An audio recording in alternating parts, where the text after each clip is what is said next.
Olá, sejam todos bem-vindos. Hoje vamos falar sobre estruturas de controle de fluxo utilizando a linguagem R e de imediato vamos já fazer as explicações desses códigos que estão compartilhados aí na nossa IDE chamada RStudio.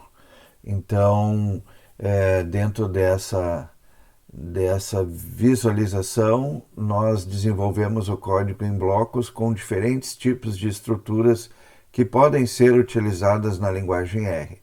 Vamos passar de imediato, então, à explicação da primeira estrutura de controle de fluxo, né, que diz respeito a trabalhar com as condições if-else.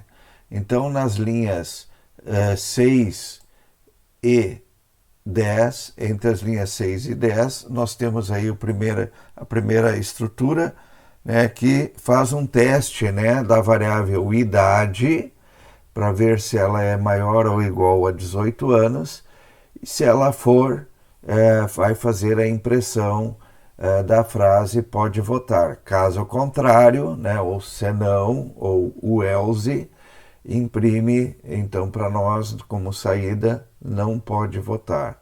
Já vamos de imediato ir vencendo essas etapas. Eu vou no botãozinho aqui de Run, né, para rodar esse bloco.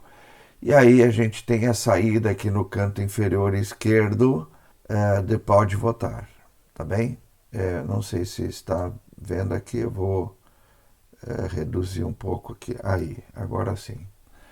Bem, a segunda estrutura de controle de fluxo é dada aí entre as linhas, no bloco entre as linhas 14 a 19, né? Está aí sinalizado aí, né? Realçado no caso, aonde usamos a estrutura for, tá?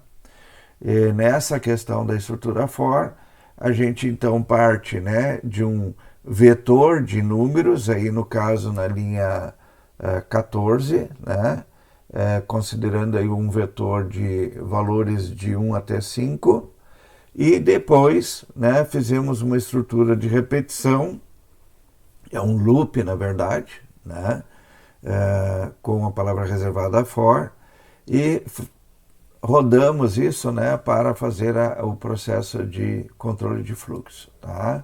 Então rodamos aí, né, temos a saída aqui na parte inferior da janela, tá bem? A próxima estrutura de controle de fluxo é usar um contador, tá?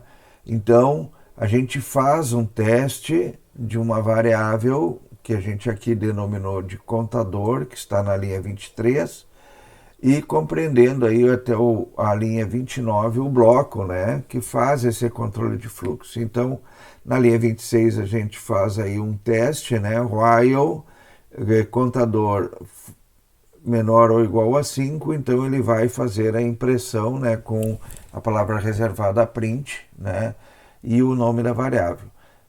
Depois do print, a gente então faz, né, a soma, né, da variável que tem ali o início na linha 23 com o valor de atribuição igual a 1, tá bem? Então o primeiro valor vai ser 1, o segundo vai rodar, vai ser 2 e assim sucessivamente. Quando a variável contador igualar ou ficar, enquanto ela for menor ou igual a 5, ela vai fazer a impressão. Então vamos rodar aqui esse bloquinho, né, só para mostrar para vocês. Temos aí a saída na janela esquerda inferior, né, a impressão de 1 até 5. Bom, temos a possibilidade, né, de usar a partir da linha 36 até a linha 41 um bloco com uma estrutura de repetição, porém o controle se dá pela palavra reservada break, tá?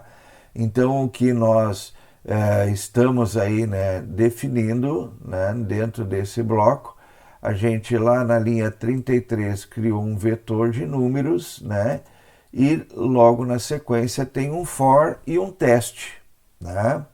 Se vocês observarem, estão todos indentados, né? Ou seja, existe um deslocamento à direita e ele executa sempre a parte mais interna, ou seja, aquela que está mais deslocada primeiro. Então a gente faz um for aí número em números, né? E inicia o teste, né? Faz um teste se número for comparado logicamente ao valor 4, ele para, né? Usa então aí a palavra break. Então vamos rodar esse bloco, vocês já vão ver o resultado dessa situação. Isso significa que, né, o nosso for, né, executou aí 3 sequências, já que na quarta, né, o número seria valor 4. Então, quando a gente está dizendo se número é igual a 4, faz então um break, né, para de processar esse código, perfeito?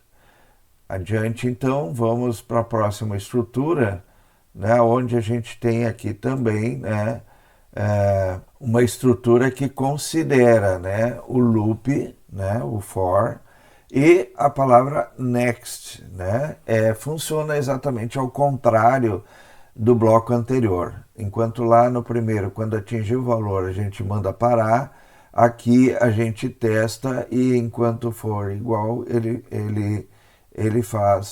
vai para o próximo, tá? Então, o que esse bloco está dizendo, né? Ele está testando ali na linha 49, na condição de palavra reservada if número igual a 3, next, né? E aí depois desse laço, ele imprime. Então, vamos rodar aqui para a gente observar, né? E aí vocês podem perceber, né, que a saída, né, é 1, 2, tá? 4 e 5, ou seja, ele pulou o 3 porque eu codifiquei ali, né, quando o número fosse igual a 3, ele pulava para o próximo. Tá? Bem, a próxima estrutura de controle de fluxo, né, ela é uma estrutura bem interessante, conhecida como switch, né? A exemplo de outras linguagens, ela permite que a gente vá conduzindo o fluxo, né, e controlando o fluxo do processamento de maneiras alternadas, né, satisfeita uma determinada condição. Então, que esse bloco aqui está na linha 57 até a linha 73, né, está rodando aí, né, a condição switch. Né? Então, na linha 57, bem na parte superior lá, a gente define um dia da semana como sendo terça-feira, né? E aí eu faço os testes, né? Se switch, caso dia da semana for segunda-feira, imprime a frase hoje é segunda-feira. Para a terça-feira a mesma coisa, para a quarta a mesma coisa. Quando é um dia que não está dentro desses laços aí do switch, né, então ele faz a impressão da mensagem dia desconhecido. Vamos rodar aqui então, né? O retorno então aqui está mostrando para nós que seria terça-feira. Por quê? Porque na linha 57 eu coloquei aqui, né, a variável como sendo terça-feira. Defini essa variável como sendo terça-feira. Bem, e a última estrutura que nós gostaríamos de fazer o comentário define aqui a condição if-else, né? E aí é uma situação bem simples, né, de aplicação, onde a gente define notas variando entre 6 e 9, né, entre 5 e 9, perdão, num vetor, né, na linha 77. Notas, então, assumem esses valores, né? E as notas de aprovação, elas precisam passar por um teste. No caso aí, a linha 80, né, eu defino uma variável chamada notas underline aprovação, recebe a atribuição do teste, né, if-else. Esse teste é bem interessante, vocês já podem perceber, né, ele testa ali se a nota for maior ou igual a 7, ou se as notas forem maior ou igual a 7, ele vai imprimir aprovado. Caso contrário, ele vai imprimir reprovado. Tá? Então, neste caso, né? Se a gente rodar esse bloquinho, né, a gente vai ter na condição impressa, né, todas as notas que forem superiores ou igual a 7, ele vai imprimir a mensagem aprovada. Nas notas inferiores a 7, ou seja, menor que 7, ele vai imprimir reprovado. Bem, pessoal, por hoje é isso, né? Espero que vocês tenham gostado dessas dicas aí de controle de fluxo com a linguagem R. Vocês podem perceber que é bastante simples de fazer controle de fluxo utilizando essa linguagem. Lembrando que R é uma linguagem muito voltada para análise de dados e determinações de análise estatística.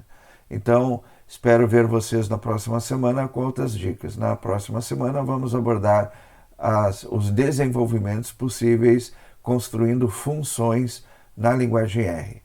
Até lá, um grande abraço a todos.